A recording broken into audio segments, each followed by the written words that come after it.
Good morning मित्रांनो, स्वागत आहे तुमचं नवीन एका ब्लॉगमध्ये। आज आहे तारीख 4। आम्ही श्रीनगरकडनं सोनमार्गच्या दिशेने निघालो आहे। सकाळचे वाजलेले आहेत 6:10। अट्टहास एवढाच की सकाळचा सूर्योदय बर्फासोबत पहाडमध्ये बघायचा आहे। मी आणि प्रथमेशची अजून झोप न झाली, त्यामुळे तो म्हटला थोडंसं गाडीत मला झोपून घेऊ दे, अर्ध्या पाऊण तासात आलं की उठव मला। तर पुढचा नजारा जो काय आहे तर तुम्हाला दाखवतोच पुढच्या अर्ध्या ते 1 तासामध्ये, जसं आम्ही पोहोचेल। बर्फाचे डोंगर दिसायला सुरुवात झाली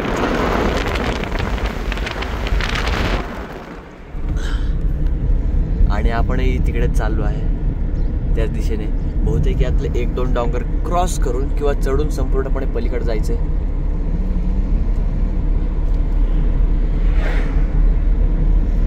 फायनली 4 दिवस 12 तास ड्राईव्ह केल्यानंतर, काल रात्रभर ड्राईव्ह केल्यानंतर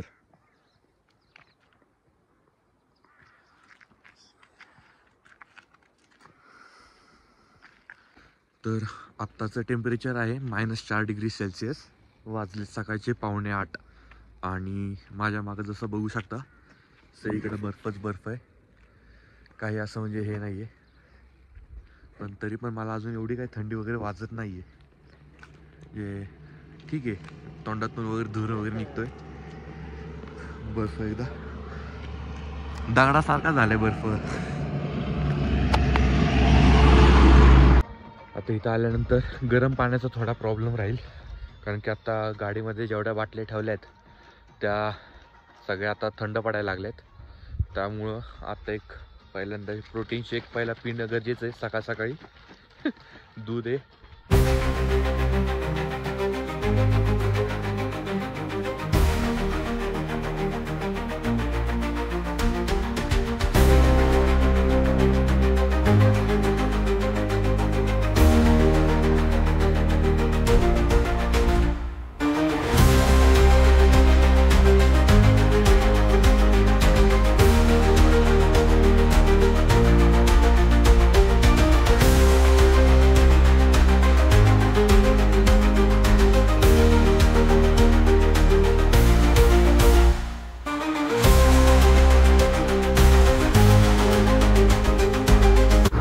आत्ता आलोय सोनमार्ग विलेजमध्ये। लडाखचा रस्ता बंद आहे कारण की तिथे काहीतरी प्रॉब्लेम झालेला आहे, दगड वगैरे कोसळलेत म्हणे। तर आज आम्हाला इथेच थांबावं लागणार आहे, पण हा सुद्धा परिसर एकदम चांगला आहे एकदम। द नेक्स्ट डे आला सकाळचा नाश्ता, ऑमलेट ब्रेड आणि आलू पराठा घेतलाय, दोघात अर्धा, कारण की नंतर जाऊन भरपूर खायचंय परत। मित्रांनो, काल आम्ही आलो इथे सकाळी 8:30-9 वाजता। त्याच्यानंतर एक हॉटेल घेतलं, गाडी लावली आणि आम्ही ॲडव्हेंचर ॲक्टिव्हिटी करण्यासाठी त्या माउंटेनवरती गेलो छोट्याशा। तेव्हापासून गाडी बंद आहे। कालचा लेट्स से की 12 वाजल्यापासून संध्याकाळी 7-8-9 वाजेपर्यंत संपूर्ण दिवस आणि अख्खी रात्र -5 ते 6 टेम्परेचरमध्ये गाडी बंद आहे, पेट्रोल गाडी। आता एकदा सकाळी स्टार्टर वाजले, सकाळचे वाजले 7:30। कोवळं कोवळं ऊन आलेलं आहे।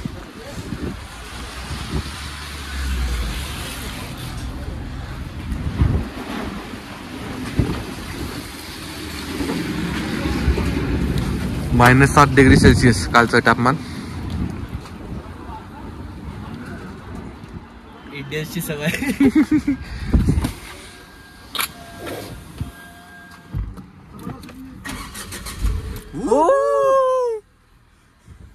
One self.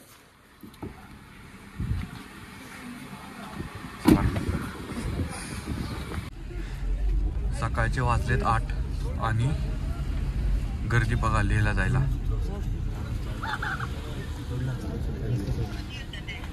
एवढी गर्दी असणार, भयानक गर्दी आहे। ते मीच काढतो।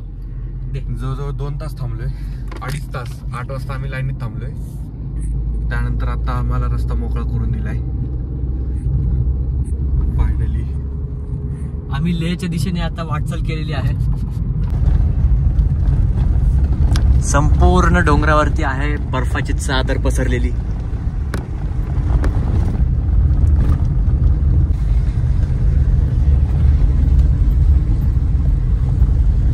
पाहू शकता किती लांबपर्यंत हा रस्ता आहे. स्ट्रेट स्ट्रेट स्ट्रेट असाच रस्ता आम्हाला 300 किलोमीटर कंप्लीट करत जायचं आहे. बर्फच बर्फ सगळ्या ठिकाणी, डोंगरच डोंगर आणि असं ठिकाणी पाणी येत आहे. तिथे गाड्या कसली काही कारणास्तव गाड्या पुढे. हा बोल तू बोल बोल बोल. तिथून गाड्या स्लो चालल्यात बऱ्याच, कारण तर माहित नाही. बहुतेक तिथे बर्फ आहे, तिथे ब्लॅक आईस झालं, गाड्या स्लिप होत आहेत. आता आपल्या व्यवस्थित काढा. हा व्यवस्थित काढा. मग वन शॉट गेली पाहिजे. तिथे थांबली की संपलं. इझी. राईट निष्ठेव, राईट निष्ठेव. अच्छा इथं बर्फ आहे आणि तेवढ्या करता इकडे खड्डा आहे, स्लिप होत आहेत टाक गाड्या. तिकडे, टाक तिकडे गाडी. हो बरोबर आहे, स्लिप होतीच आहे थोडीफार, कारण की बर्फ असल्यामुळं. एक नंबर. होले होले होले होले.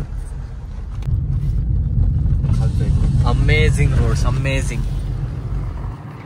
अख्खा युटर्न मारायचा आहे आणि आपल्याला परत खालच्या दिशेने जायचं आहे.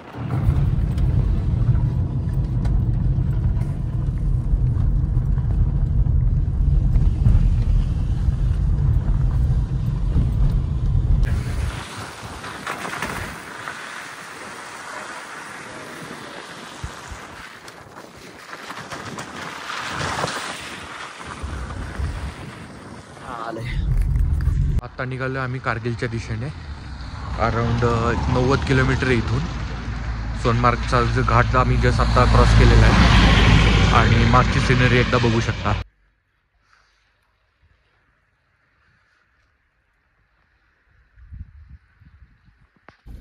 पहिला चेकपोस्ट आलेला आहे मीना ब्रिज 2च्या इथे आणि कसली तरी चेकिंग चालू वाटतं. चेकपोस्टला फक्त नाव आणि नंबर देऊन जायचं वाटतं.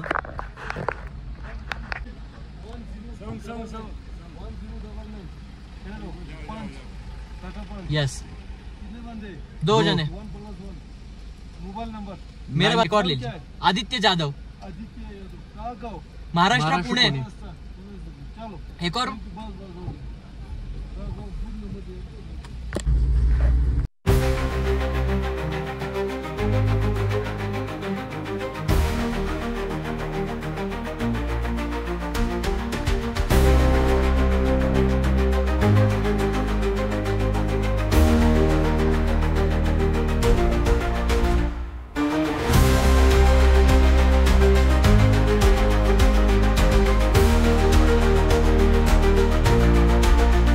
पहिल्यांदा पेट्रोल भरायला थांबवली गाडी आणि पेट्रोल पंपाच्या या साईडचा नजारा.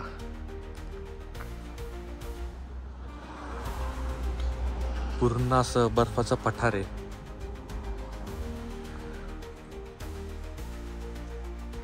पर्यंत बर्फ पडलेला असतो.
दरवेळेस प्रमाणे काही ना काहीतरी वेगळा कांड होतच असतोय.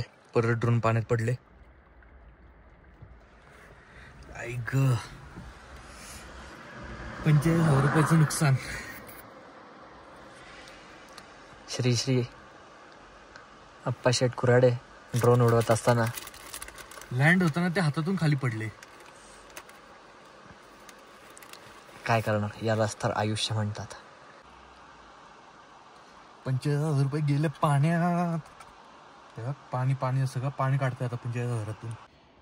पूर्णपणे सगळं पाण्यात गेले.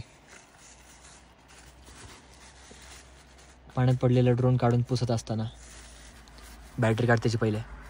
ठीक आहे थांब. बॅटरी काढ पहिले आणि वाळवायला ठेव. तसं नाही वाळणार ते सगळं पाणी पाणी निघतं अजून पण.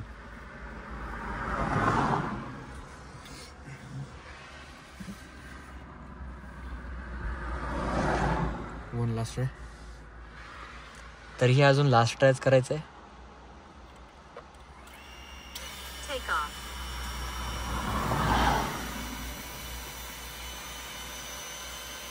करू का वरती? याडा एका थांब ना जरा, वाळू दे. वरती लगेच नको करू. आतापर्यंत पाहिलेलं मोस्ट ड्युरेबल ड्रोन.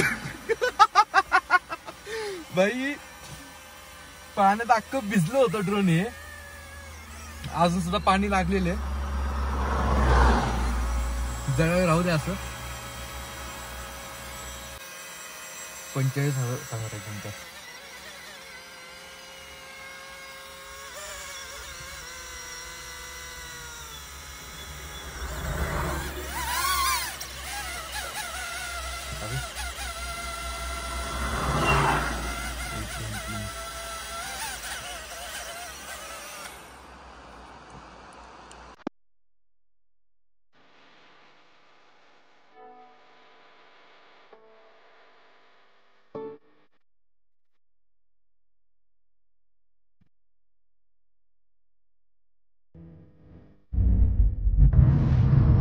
फायनली कारगिलमध्ये आलोय. कारगिल विलेज हे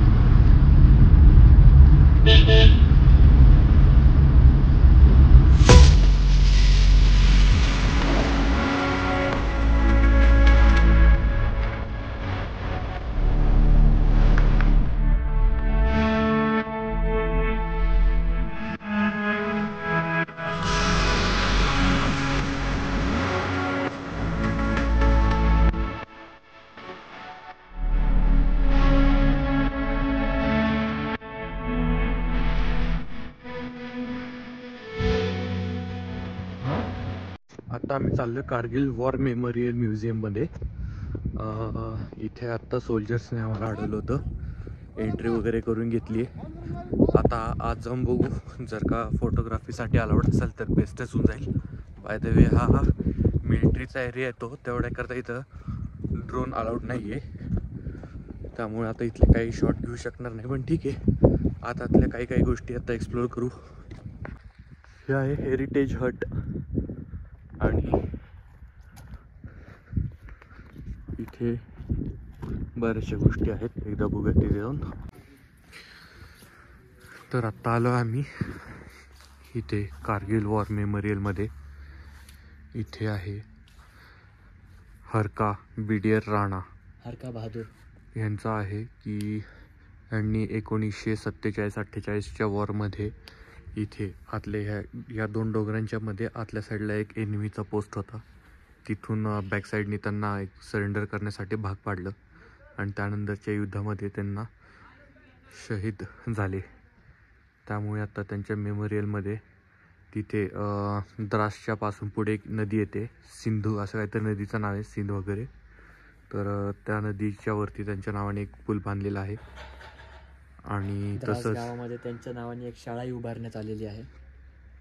तसंच इथे हे जे आहेत मेजर रंधवा यांनी ह्या साईडला, आता तुम्हाला एक दाखवतो. हा वरती तुम्हाला डोंगर दिसत असेल. या डोंगरावरती हे जे दोन हे आहेत ना टॉवर, इथे एनिमीचा एक चेकपोस्ट होता. तर त्यांनी त्यांच्या अगेन्स्ट बॅटल करून तो चेकपोस्ट हटवला आणि तिथं त्यांना काय बोलू आता, शब्द नाही आहेत. 1965च्या लढाईमध्ये त्यांचं निधन झालं, शहीद झाले. आणि हे जे आहेत बॅक साईडला, आता इथं वरती जाऊ शकत नाही मी कारण की शूज वगैरे घातलेले आहेत, एक रिस्पेक्ट म्हणून. हे जे नावं आहेत हे त्या सोल्जर्सची आहेत जे 1947-48 मध्ये शहीद झाले. तसेच हे जे आहेत 1965-71, त्यानंतर तिकडे 1999 कारगिल वॉर जे काही झाले त्यामध्ये शहीद झालेले सोल्जर्सची सर्व नावे आहेत. इथं आल्यानंतर आत्ता सोल्जरकडनं असं कळलं की हे कारगिलचं जे वॉर मेमोरियल आहे हे जुनं आहे. नवीन कारगिलचं जे वॉर मेमोरियल आता बनवलेलं आहे ते खाली जवळजवळ एक 90-95 किलोमीटर मागच्या गावात द्रास म्हणून गावाचं नाव आहे, त्या गावामध्ये बनवलं गेलं आहे. तिथे टायगर पॉईंट आणि अजून 1-2 पॉईंट आहेत की तिथं संपूर्णपणे एक नवीन माहिती दिली जाऊ शकते. बरं, आता ते आम्हाला इथं आल्यानंतर कळले आणि परत मागं फिरणं आत्ता पॉसिबल होणार नाही आम्हाला, त्यामुळे आत्ता जे आहे ते आहे. आणि आत्ता जे मगाशी तुम्हाला दाखवलं हेरिटेज हट, तर आत्ता आम्ही तिकडे चाललो आहे. आणि सोल्जर्स इथले म्हणलेत की आतलं रेकॉर्डिंग करण्यासाठी अलाउड नाही आहे काही, कारण की बऱ्याचशा गोष्टी ज्या आहेत मिलिटरी रिलेटेड त्या कॉम्प्रोमाइज व्हायचे चान्सेस असतात. तर आत्ता आम्ही तिकडे चाललो आहे. हे आहे हेरिटेज हट, एकदा जाऊन बघतो आम्ही काय काय. आत्ता आत आल्यानंतर हे जे पीपल ऑफ कारगिल्स यांचे फ्रेम्स वगैरे आहेत, त्यांची वेशभूषा, त्यांचं राहणीमान, त्यानंतर हे जे आहेत हे सगळे ग्रीटिंग्स आहेत जे वेगवेगळ्या शाळांमधून स्टुडंट्स लोकांनी सोल्जर्ससाठी पाठवलेले आहेत. त्याचप्रमाणे इथे पिक्चर्स ऑफ कारगिल, इथे 100 मेन विलेज, हे जे आहे हे आता खूप म्हणजे मानव वस्ती विरहित अशी जागा आहे, पण आता थोडे लोक इथं शिफ्ट होऊन शेती वगैरे करायला लागलेले आहेत. त्याप्रमाणे हे सुरू व्हॅली, कारगिल टाऊन जो आत्ता मी तुम्हाला येताना दाखवला, कारगिल टाऊन रात्रीच्या वेळेस कसा दिसतो. हे आहे रिलिजियस साईट, इथे मॅट्री बुद्धा स्टॅच्यू ॲट कास्ताखर, इथून जवळजवळ किती 10 किलोमीटर पे है, 22 किलोमीटर पे है. शायद हम यहाँ भी जाएंगे. और मी एक नोटीस केलं असं, सैनिक आपल्या देशाचे हे मराठीमध्ये एका मुलींनी पाठवलं आहे जिचं नाव आहे साची धारेकर, जी आहे धनकवडी पुणेमधून, 2री तुकडी अ. पण कधी पाठवलं ह्याची डेट नाही आहे.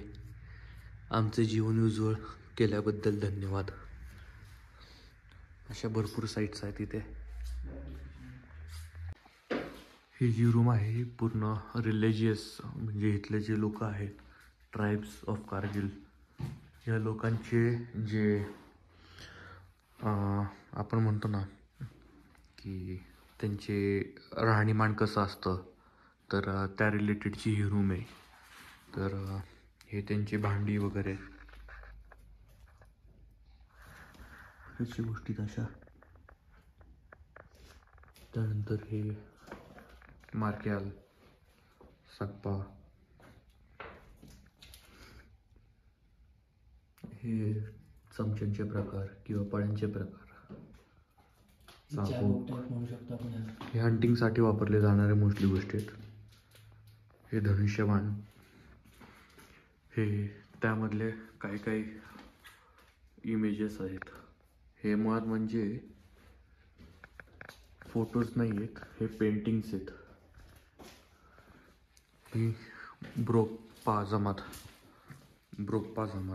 हे असं आत्ता सोल्जर्सने सांगितलं की अलेक्झांडरचे वंशज आहेत जे ह्या एरियामध्ये आहेत. ह्याच नाही, इंडियामध्ये नाही, फक्त अफगाणिस्तान, पाकिस्तान या एरियामध्ये यांचं आहे राहणीमान. हे थोडेफार आहे शस्त्र वगैरे, हुक्का पॉट वगैरे त्या वेळेसचा, बाल्टी, दादरी,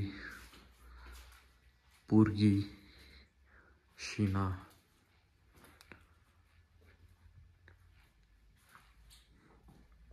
हे फोटोज आहेत. या एरियामध्ये आढळणारे प्राणी, स्नो लेपर्ड्स, बेअर्स.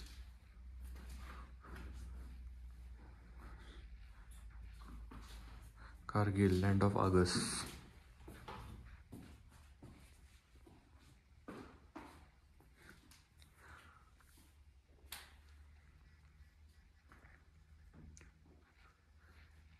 मित्रांनो, नक्की या एकदा इथे. हे मेमोरियल जे आहे खरंच बघण्यासारखं आहे. यातल्या 2-3 रूम ज्या अशा आहेत की कॅमेरामध्ये रेकॉर्ड करणं अलाउड नाही आहे, पण तुम्ही इथे येऊन बघाल तर तुम्हाला एवढी माहिती कळेल भारत पाकिस्तान रिलेटेड, जी तुम्हाला ऑनलाईन यूट्यूबवर वगैरे कुठेही मिळणार नाही. तर हे आहे पाकिस्तानी बंकर, जे की वरती त्या डोंगरावर होतं. जेव्हा पाकिस्तान आणि इंडियाचं वॉर झालं आणि इंडियानी त्या पाकिस्तानांना हरवलं, तेव्हा ते पाकिस्तानी तिथलं कॉटेज, त्या डोंगरावरचं कॉटेज त्यांनी इथं आणलं. आता ह्याचा मागं जो पाकिस्तानी फ्लॅग आहे, हा खालच्या साईडनी दाखवायचं कारण हेच आहे की इंडियन्सने पाकिस्तानला हरवलं. तेवढ्याकरता तो फ्लॅग उलटा आहे. आणि हे जे कॉटेज आहे किंवा जो हा बंकर जो आहे, हा बंकर 7 ते 8 पाकिस्तानी सोल्जर्सला आरामात म्हणजे थोडक्यात म्हणण्याच्या कव्हर करू शकतो, एवढा मोठा आतून आहे. हे इंडियन आर्मीचे व्हेकल्स. इथून नजारा बघा कसा आहे तो. महिंद्रा मार्शल हा मिलिटरीचा ट्रक आहे आणि ह्याचा जो दरवाजा आहे ना, हायड्रॉलिक्स आहे. एवढी ताकद लावून ओढावं लागतोय, म्हणजे विचार करा दरवाजाचं वजन केवढं असेल बघा. इथं आपले इंडियन ट्रूप्स जाऊ शकतात. ओके, एवढं भारी वाटते ना.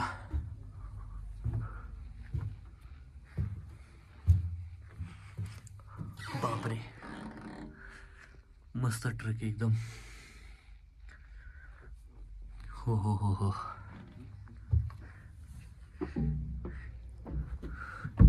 बैठने के लिए जगह ऑलमोस्ट उभा राहू शकतो एवढी जागा आहे. अरे बापरे, या खिडक्या, विंडोज. आणि हे हायड्रॉलिक सुद्धा आहे मला वाटतंय. हा, हायड्रॉलिक्स नाही पण झाकणे ती. हा, उचलता येणार आहे तुला. टाकलंय आता ते काय मुळे, फीलच वेगळा इथला. तर आता आमचं इथलं सगळं कारगिलचं हे बघून झालंय. मेमोरियल, कारगिल वॉर मेमोरियल बघून झालेले. आणि आत्ता आम्ही चाललोय लेह दिशेने. आत्ता वाजले संध्याकाळचे 7:30 आणि आत्ता आम्ही पोचलोय नमकीला पासपर्यंत. नमिकाला पास.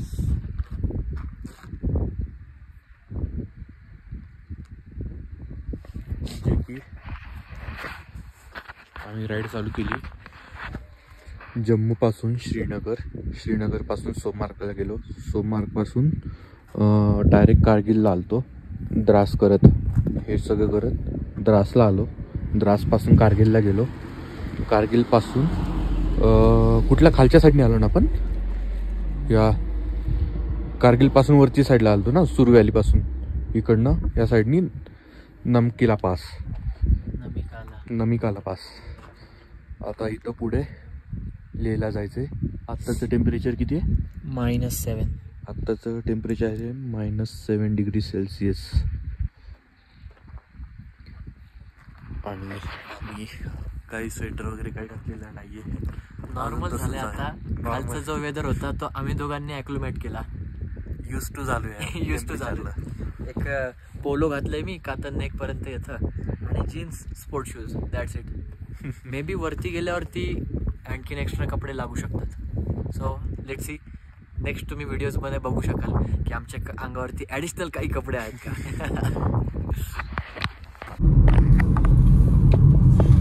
तर आज 5 तारीख एप्रिल, संध्याकाळचे 7:30 वाजून गेलेत. आता आम्ही नामिकाला पास क्रॉस करून लेहच्या दिशेने निघालोय. 170 किलोमीटर डिस्टन्स आहे. रात्रीचा ट्रॅव्हल करतोय. पूर्ण घाट आहे. तर ऑब्विसली आता इंटरनेट वगैरे काही ॲक्सेस म्हणजे मिळणार नाही इथे. तर ही व्हिडिओ आता इथेच थांबवतो. उद्या सकाळी जसं आम्ही लेहला पोहोचल तर उद्याचा ब्लॉग नक्की बघा.